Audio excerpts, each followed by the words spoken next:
이스라엘은 애굽을 탈출한 뒤 젖과 꿀이 흐르는 가나안 땅을 향하여서 행군합니다. 가장 빠른 길은 지중해를 따라서 북쪽으로 난 왕의 대로라고 말씀드렸죠. 그런데 지난주 하나님께서 그 길을 막으셨습니다. 오히려 홍해 바다를 따라 남쪽으로 내려오도록 방향을 정해 주셨어요. 그런데 오늘 읽은 본문에서 어이없는 일이 벌어집니다. 홍해 바다 앞에 여장을 푼 이스라엘 백성들이 뒤를 보니 애굽 군대가 추격해오고 있는 것입니다. 공포가 진중에 퍼지고 비명소리와 울음소리가 사방에서 터져 나왔을 것 같습니다. 하나님이 이렇게 배신할 수 있습니까? 분명히 더 좋은 길로 데려갈 줄 알았는데. 그러나 이날 홍해가 갈라지는 기적이 일어납니다. 모세가 홍해를 가른 이 사건을 세상 사람들도 다 압니다. 그래서 구급차가 지날 때 차들이 바깥쪽으로 양쪽으로 바짝 붙어서 비켜주는 걸 뭐라 그러죠? 그걸 모세의 기적이라고 그래요. 모세의 기적이라고 그렇게 말합니다.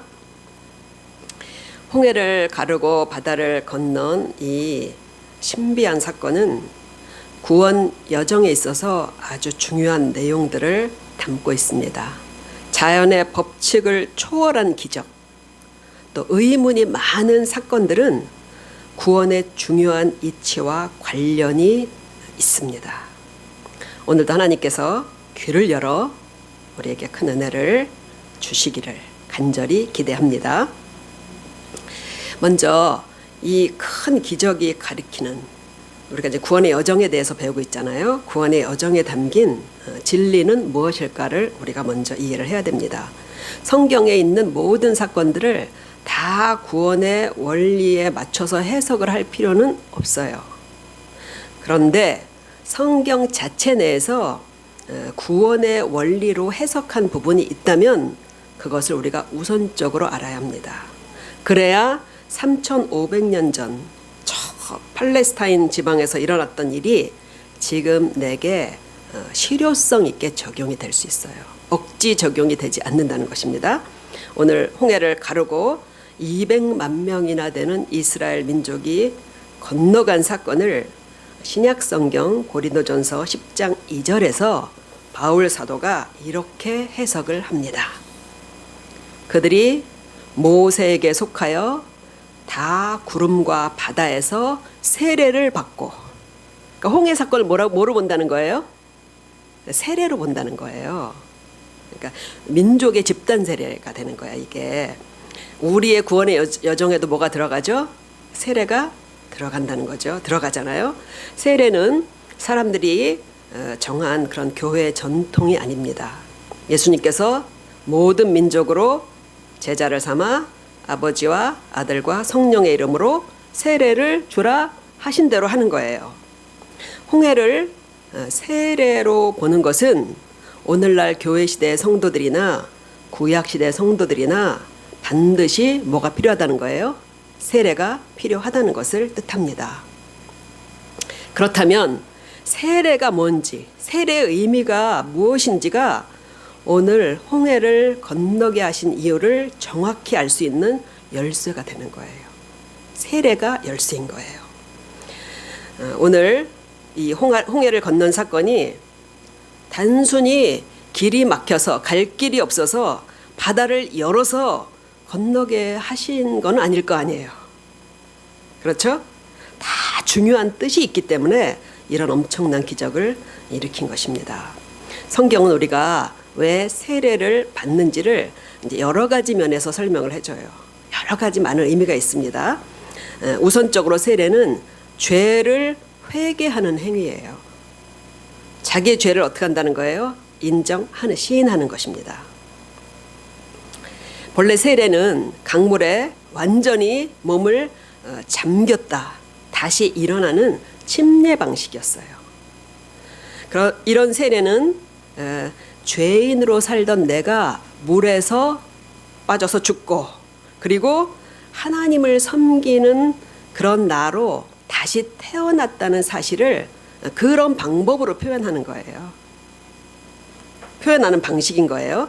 이것은 예수님과 함께 십자가에서 옛사람이 죽었다는 뜻이고 예수님의 부활과 함께 새 사람으로 다시 태어났다고 오늘 교동문에서 우리가 읽은 바가 있습니다. 우리가 예수님과 함께 십자가에서 죽고 그리고 예수님이 부활하실 때 우리가 다시 살아났다라는 그런 그 믿음을 표현하는 거라는 거죠. 이렇게 성경은 세례에 대해서 우리에게 가르쳐 주십니다. 그러니까 우리 구원의 과정 안에는 예수님만 죽으시는 게 아니라는 거예요. 우리도 반드시 죽어야 합니다. 그것을 성경은 죄에 대하여 죽고 의에 대하여 사는 것이라고 가르쳐 주셔요. 많은 성도들이 죽지 않고 살아가고 있죠. 그것은 세례를 통해 가르쳐 주시는 성도의 삶을 잘 살고 있는 것이 아닙니다. 그러니까 하나님이 이스라엘을 홍해 길로 인도해서 홍해 바다를 건너게 하신 것은 옛사람의 죽음을 근접하게 체험하게 하기 위해서인 거예요. 애굽에서 살던 너희는 죽어야 하는데 죽어야 한다는 거예요. 그런 세례의 의미를 우리와 동일하게 가르쳐 주시기 위한 것입니다. 그들이 홍해를 건너는 광경을 한번 상상을 해보세요. 아마 물보라가 엄청났을 것 같아요.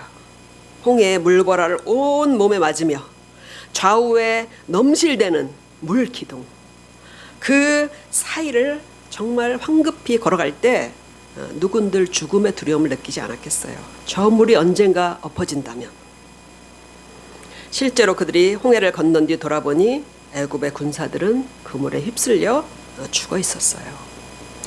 내가 저 죽음의 바다를 건너왔다는 것에 오싹했을 것입니다.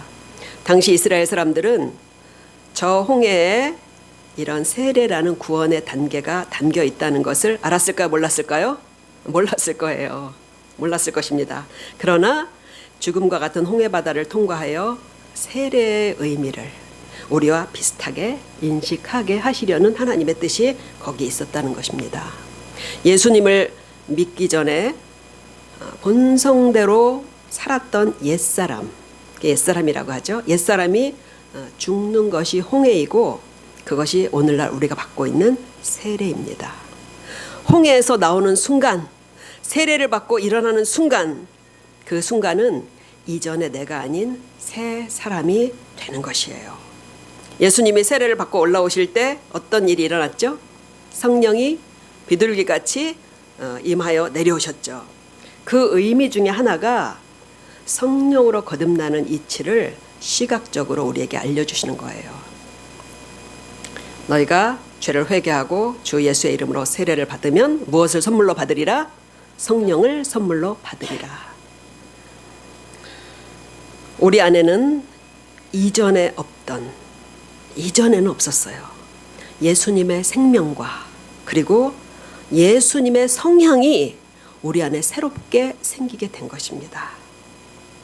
세례를 통하여 성령을 받음으로써. 그리고 이제는 그 새로운 생명을 따라 우리 안에 예수님의 성향을 키우면서 살아가는 것이 성도의 구원의 여정이에요. 우리는 그러나 옛사람을 죽이고 옛 성향을 버리며 사는 것을 좋아하지 않습니다. 안 좋아해요, 버리는 거. 그게 그렇게 아까울 것도 없는데 안 좋아합니다. 뭔가 손해보고 내게 빠져나간다고 생각을 하게 돼요. 그 악한 것들이 빠져나간 자리를 하나님이 선한 것과 복된 것들로 채워주시지 않을 거라면 뭐하러 옛사람 행실을 버리라고 하셨겠어요. 우리의 광야의 길에 근심이 어리고 또 슬픔이 오고 뒤엉켜져서 풀기 어려워진 관계들로 괴로워지는 것은 아직도 옛사람이 앞장서서 우리를 끌고 가기 때문입니다. 예수님의 말씀대로 내 성질을 죽이고 죄의 본성을 부인할수록 과거의 슬픈 것들 대신 하나님의 희락과 평강이 우리를 가득 채워 주실 것입니다. 구원받은 성도들이 여전히 옛사람으로 살아가기 때문에 행복하지 않은 거예요. 구원받은 삶이 행복하지 않은 게 아니라 구원을 받았지만 옛사람을 따라 살아가기 때문에 행복하지 않은 것입니다. 안타깝게도 오늘 출애굽의 성도들은 이 옛사람을 버리는데 광야 40년의 세월이 걸렸다는 거예요. 우리가 평생 입었던 이런 죄와 나의 성향과 기질과 세속의 옷은 우리 피부에 완전히 밀착되어 있어요. 벗기가 그렇게 어렵다는 거예요. 그게 내 일부기 때문에 오래될수록 벗기가 힘듭니다. 오래될수록 자녀들이 어릴 때 일찍 그리스도의 옷을 입게 힘써야 하는 이유예요. 어렸을 때 일찍 예수님의 의의 옷을 입혀주어야 합니다. 기독교 언론사에서 교회에 다니는 중고생들 500명을 대상으로 설문조사를 했어요. 거기에 신앙생활에 가장 영향을 많이 준 사람이 누구냐는 항목이 있었어요. 그때 1위가 누구였을 것 같아요? 목사님? 어머니였어요. 어머니가 내 신앙에 가장 영향을 많이 줬다는 사람들이 학생들이 32%. 아버지다, 목사님이다 이런 학생들은 한 15% 정도밖에 되지 않았어요. 어머니 되신 성도님들이 이 사실을 묵직하게 받아들이셔야 할 것입니다. 결국 애굽에서 오래 살았던 어른들은 다 광야에서 죽고 가나안 땅에 들어가지 못합니다. 우리의 광야 인생도 비슷한 것 같아요. 홍해 이후의 삶에서 구원 백성으로 성숙해 가지 못한다면 평생 광야 훈련만 받다 끝나는 것이죠.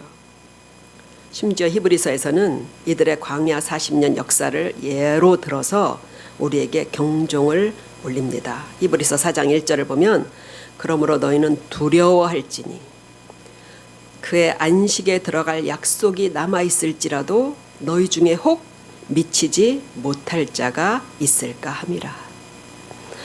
홍해를 건넜지만 변화를 거부하며 불순종한 출애굽의 선민들이 가나안 땅에 들어가지 못한 것에 대한 말씀입니다. 너희도 조심하라는 거예요. 우리 인생에 홍해와 같은 이런 상황들이 여전히 일어나는 것은 바로 그것을 훈련하기 위해서입니다. 하나님이 앞에는 홍해, 뒤에는 애굽 군대를 배치하신 것은 이유가 있다는 거예요. 옛날같이 내 힘으로 꾸려가던 것을 더 이상 못하게 하려는 거예요. 우리가 살아온 힘이 뭐예요? 오기, 경쟁심, 분노가 내 힘이다 그런 사람도 있잖아요. 탐욕, 남보다 잘 되려는 비교의식, 우월감, 남에게 인정받고 세상에서 성공하려는 그런 욕구들, 그런 거잖아요. 오늘도 내 앞에 홍해가 있는 것은 내가 다시 또 그 힘으로 살고 있다는 것을 일깨워 주려는 것입니다. 여전히 우리가 내가 또 그 힘으로 살아가고 있구나. 어느새 앞장서서 휘젓고 가던 다리가 내 힘으로 안 될 수 없는 거대한 홍해 앞에서 후들거려서 맥없이 주저앉히시는 거예요. 빠져나갈 구멍이 있으면 내 옛사람은 틀림없이 또 살아서 나갈 것입니다. 나쁜 버릇이 통하지 않는 코너로 하나님이 몰아넣으시고 그리고 하나님만 의지하게 하기 위해서 우리 앞에 홍해가 때때로 만나게 되는 것입니다. 우리 인생에서 큰 홍해를 만나는 것은요, 특별한 상황이에요. 우리 삶에서 그렇게 큰 홍해는 자주 일어나지 않습니다. 대개는 내 힘으로 통제할 수 있고 그리고 해결할 수 있는 그렇게 가능한 상황 속에서 우리는 살아가고 있습니다. 그렇기 때문에 옛사람이 펄펄 살아서 돌아다니는 거예요. 지난주도 굳이 나를 굽히지 않고 굳이 하나님께 구하지 않고도 이렇게 살아서 나오셨잖아요. 그래서 하나님은 자꾸 우리 앞에 홍해를 두시는 것입니다. 그러나 제가 사실을 말씀드리자면 매일의 삶이 영적으로는 홍해입니다. 매일의 삶이 훈련된 성도일수록 작은 이 문제도 홍해라는 것을 빨리 깨닫습니다. 그래서 우리가 믿음이 이렇게 성장해 가면요, 매일이 홍해 앞에 있는 것처럼 그렇게 하나님을 의지하고 근신하며 살게 되는 것입니다. 여기 내가 죽어야 되는 곳이구나, 여기 내가 빨리 죽어야 되는 것이구나, 그걸 깨닫는 것이에요. 어디다 내가 고개를 쳐들고 내 힘으로 해보겠다고 그런 어리석은 실패를 자초하지 않게 되는 거예요. 그래서 갈수록 하나님의 말씀대로 혼신을 다해 나를 바꾸고 싶은 그런 열망을 느끼며 조금씩 더 거룩한 성도가 되어 가는 것입니다. 거룩과 올바른 인격도 훈련으로 강화되듯이 불만과 불신과 짜증도 반복하면 훈련 효과가 있어요. 그것도 훈련돼요. 점점 강해집니다. 출애굽 시작부터 이어지던 이스라엘의 불평과 원망은 오늘 본문에서 점점 강화돼서 더 세게 나온다는 것을 우리가 볼 수 있어요. 11절에 보면 애굽에 매장지가 없어서 우리를 광야에 죽이려 데려 나왔느냐. 어떻게 이런 말을 하겠어요. 그죠?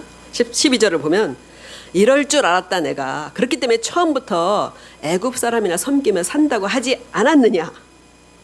그러니까 이스라엘 이 사람들의 광야 40년을 보면요, 이렇게 옛 본성을 반복하며 남을 탓하고 현실을 한탄하고 신경질을 부려요. 나중에 보겠지만 가나안 땅을 하나님이 정탐시키셨을 때 이들은 왜 이런 강한 가나안 부족하고 우리를 싸우게 하느냐고 신경질적으로 하나님을 거역해요. 그 결과 하나님이 내리신 처방은 40년 광야 생활입니다. 하나님은 우리가 스스로 할 때까지 훈련시키시고, 그리고 하나님은 인내하셔요. 우리만 급해요. 우리는 조급하지만 하나님은 얼마든지 기다리십니다. 신앙에선 우리가 스스로 그것을 옳다 판단하고, 그리고 자기 의지로 결단하며, 그리고 따르겠다는 출발점이 아주 중요해요. 출애굽한 이스라엘이 앞이 막히고 힘들 때마다 애굽으로 돌아가겠다는 말을 입에 달고 산 이유가 뭘까요? 그들은 가나안 땅이 그저 내가 태어나고 살던 애굽보다 조금 더 나은 곳이라고 생각했기 때문이에요. 우리가 예수님을 믿는 것이 그 정도 혜택이라고 생각한다면 신앙생활은 늘 갈등일 것입니다. 누군가의 권유로 혹은 교회를 나오면 뭐가 좀 낫지 않을까, 그것으로 시작은 할 수 있지만 언제까지 그렇게 가지는 못합니다. 이스라엘의 실패는 모세를 따라 억지로 끌려 나왔기 때문에 이미 예견된 것입니다. 사람을 억지로 끌고 데려간다는 게 얼마나 힘든지 아시죠? 아실 거예요. 아마 사춘기 자녀들을 훈육할 때 그걸 다 실감을 하셨을 거예요. 사람의 마음과 의지가 정말 어디로 어떤 회로로 움직일지 정말 종잡을 수 없다는 것, 정말 내 의도대로 안 되는 것을 그 아이들이 보여줍니다. 어릴 때부터 믿음과 말씀으로 선악을 가르치고, 그리고 자기를 진짜 사랑하는 게 무엇인지를 우리가 부모들은 잘 가르쳐야 합니다. 제대로 가르쳐 놓지 않았기 때문에 많은 자녀들이 이 사춘기에 그 인생이 달라집니다. 우리가 예수님을 믿을 때 내 스스로 결단하는 시점이 반드시 있어야 됩니다. 나는 하나님을 섬기겠다. 예수님이 내 구주시고 나의 영원한 처소를 준비하고 계시다는 것을 나는 믿겠다. 이런 전인격적인 결단을 하셨습니까? 잘하셨어요. 그렇다면 하나님이 우리를 위해 예비하신 영광스러운 천국을 확신하고 나를 불행하게 했던 옛사람을 매일 죽이며 주님을 따르시길 바랍니다. 그러면 우리 앞에 홍해를 두려워할 필요가 없어요. 어차피 홍해는 내 힘으로 건널 수 없습니다. 13절에 보면 너희는 두려워하지 말고 가만히 서서 여호와께서 오늘 너희를 위하여 행하시는 구원을 보라. 여호와께서 너희를 위하여 싸우시리니 너희는 가만히 있을지니라. 우리는 오늘 내가 선 이곳이 현재 내 상황이 홍해라는 것을 알기에 하나님이 나를 위해 싸워주시기를 기도합니다. 기도하는 믿음은 아무것도 안 하는 게 아니에요. 기도로 지혜와 용기를 얻어 내가 할 수 있는 가장 평범한 일부터 완벽하게 해내는 거예요. 하나님은 우리가 할 수 없는 일, 보이지 않게 우리를 가로막고 있는 홍해와 그런 환경들, 그리고 우리를 뒤쫓아오는 어둠의 세력을 해결해 주시는 것입니다. 우리가 이 출애굽의 과정을 보면요, 광야 생활을 보면 한 가지 의문이 생겨요. 이렇게 홍해가 갈라지고 실제로 그 물보라 속을 통과했던 기적을 경험한 이스라엘은 왜 이후로도 끝없이 하나님을 의심했을까? 그런 의문을 갖게 됩니다. 교회를 떠나는 사람 중에는 하나님이 나를 이렇게 도와주셨다고 간증까지 한 사람들이 많습니다. 기적을 본다고 다 믿음과 신뢰가 생기는 것은 아닙니다. 홍해의 기적을 본 이스라엘 사람들이 끝까지 하나님을 불신하는 게 그걸 보여주는 거예요. 그들이 하나님의 권능을 모르는 게 아닙니다. 능력을 모르는 게 아니에요. 이미 여기까지 오는 데는 애굽 사람들을 심판하신 10가지 재앙을 통해서 충분히 하나님의 능력을 보여주셨어요. 하나님의 권능은 알지만 하나님의 신실하심과 인자하심은 모르겠다는 것입니다. 하나님이 어떤 신인지, 마음을 바꾸고 언제 떠나실지 어떻게 알겠냐는 거예요. 이들의 의심은 광야 생활 내내 계속됩니다. 그 의심은 문제가 생길 때마다, 일이 터질 때마다 하나님이 지금도 우리와 함께 계시는지 의심하는 거였어요. 하나님이 이 문제도 우리와 함께해서 해결해 주시는지 의심하는 것이었습니다. 사람들은 상대가 나를 위해 희생하는 것을 보기까지는 그 진심을 믿지 않는 경향이 있습니다. 자식들이 언제 부모를 믿게 됩니까? 돈이 많아서 척척 사줄 때가 아니라 자기를 위해, 부모가 자신을 위해 써야 할 것을 포기할 때입니다. 우리가 어렵게 살던 시절엔 그런 부모님을 더 의지하고 신뢰했어요. 모든 걸 해줄 능력이 있는 부모 밑에서 요즘 애들은 오히려 부모의 사랑을 의심해요. 아이들이 매일 하는 게 그거예요. 말하는 게 매일 부모가 자기를 인정하지 않고 사랑하지 않는다는 것입니다. 내 부모가 나를 위해 무엇이든 희생할 수 있다는 것을 아는 자식의 마음은 언제나 얼마나 든든하겠어요. 전에 삼시세끼라는 프로에서 그 차배우가 이런 말을 하더군요. 딸을 키우며 살다 보니까 그래, 쟤를 위해서는 내가 죽을 수도 있겠구나, 그런 생각이 들더라는 거예요. 그런 딸은 얼마나 든든하겠어요. 에덴 동산의 아담도 하나님을 의심했습니다. 선악과를 먹으면 하나님처럼 지혜로워질까 봐 못 먹게 한다는 사탄의 말을 더 믿었어요. 나를 위한 희생을 보기 전엔 사람들은 사랑을 의심합니다. 나를 위해서 희생하지 않는 사랑을 누가 믿겠어요? 신자들이 하나님이 나를 사랑하신다는 것을 믿고 신뢰하게 되려면 하나님의 희생까지 가봐야 합니다. 하나님의 가장 큰 희생인 십자가까지 가보아야 비로소 하나님의 사랑을 알게 되는 것입니다. 그렇기 때문에 출애굽의 여정을 시작으로 하나님은 계속해서 이들을 이끌고 십자가까지 가시는 것입니다.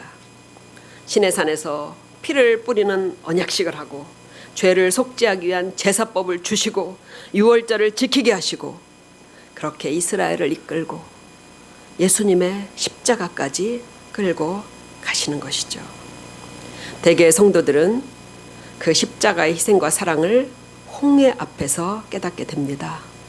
앞뒤가 막막한 순간, 답이 없는 좌절과 고통의 순간, 육체의 아픔으로 신음하는 순간 문득 예수님의 십자가의 고난이 떠오르지 않으셨습니까? 내가 살기 위해서 이렇게 힘든데 우리는 살기 위해 힘든 거잖아요. 예수님은 나를 위해 죽으시려고 저 고통을 견디며 죽으셨구나. 그 십자가가 사랑이라는 것에 눈물이 나고 그런 예수님을 의지하면 내가 살 것 같아서 주님을 의지하고 우리가 홍해를 건너온 것이에요. 거기서 하나님의 사랑을 우리가 조금씩 맛보며 점점 더 그 사랑을 믿고 안심하며 따르게 되는 것입니다. 그걸 모르면 출애굽의 성도들처럼 하나님을 의심하고 애굽 방식을 끝까지 못 버리는 거예요. 끝까지 애굽을 못 버립니다. 하나님을 믿을 수도 없는데 그나마 내가 살던 방식까지 버리면 어떻게 되겠어요? 두려워서 못 버립니다. 이스라엘이 항상 더 늦기 전에 애굽으로 돌아가야 되는 거 아닌가. 갈등 속에서 모세에게 끌려다녔듯이 오늘날도 많은 성도들이 그런 것이에요. 교회를 더 다녀야 돼, 말아야 돼. 하나님의 희생을 보기 전까지는 10가지 재앙을 나를 위해서 내려주셔도 홍해의 기적을 베풀어 주셔도 다 하나님이니까 당연한 것이고 우리를 데리고 나왔으니까 그건 하나님의 당연히 하실 일이라고 여기게 되는 거예요. 그러나 신뢰 관계가 아니면 어려움이 생길 때마다 이번에도 나를 도와주실까? 이번에도 나와 함께 하셔서 이 문제를 헤쳐나가게 하실까? 의심하게 되는 것입니다. 하나님의 마음, 나를 위해 무엇이든 희생할 수 있다는 십자가의 하나님을 만날 때 우리의 그런 방황은 비로소 끝납니다. 이 모든 것은 이렇게 되기 위해서는 예수님께서 십자가에서 우리의 속죄를 완성하셔야 되고 그 결과 성령님이 다시 우리에게 오셔야 되고 그래야 가능한 일입니다. 이스라엘 광야 40년의 성령께서는 외부에서 역사를 하셨지만 지금처럼 그들 안에 들어가 내주하시지 못하셨어요. 그들의 광야 40년은 인간의 힘으로는 하나님을 바르게 섬길 수 없다는 것을 우리에게 분명하게 보여주시는 것입니다. 왜 예수님이 십자가에서 죽으셔야 되고 왜 성령이 오셔야 되는지 그것을 보여주시는 거예요. 우리가 매일 예수님의 십자가 앞으로 가셔서 아버지의 인도와 사랑을 확신하는 모두가 되시기를 간절히 축원드립니다. 말씀을 마치겠습니다. 우리가 홍해 앞에 가끔 쓸 때 그때 생각하셔야 돼요. 홍해 앞에서의 상황은 내 힘으로 살아갈 방법이 없게 하나님이 조장하신 거예요. 그렇게 만드신 것입니다.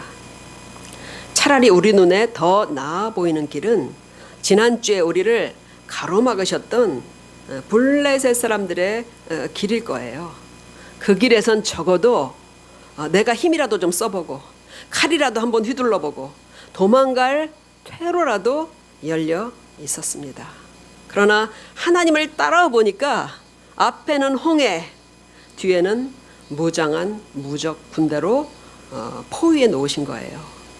이럴 때 우리가 생각해야 됩니다. 이곳은 내가 죽어야 하는 곳이구나. 내가 죽으라는 거예요. 하나님이 죽이려고 하시는데 살 길을 자꾸 찾으면요, 절대 홍해를 건너가지 못합니다. 오직 하나님의 도우심을 믿고 홍해를 향해, 홍해의 문제들을 향해서 담대하게 기도의 손을 드시기 바랍니다. 모세가 손을 들기 전까지는요, 기적이 일어나지 않았어요. 모세가 손을 들었습니다. 하나님은 주를 향해서 도움을 요청하며 우리가 손을 들기를 기다리고 계십니다. 그리고 우리를 위해서 하나님이 싸우실 거예요. 또 우리는 오늘 본문에서 모세처럼 아직 연약한 믿음으로 홍해 앞에 서서 머뭇거리는 이들을 위해서 중보해야 함을 배워야 돼요. 너희는 두려워하지 말고 가만히 서서 여호와께서 너희를 위해서 행하시는 구원을 보아라. 두려워하지 말아라.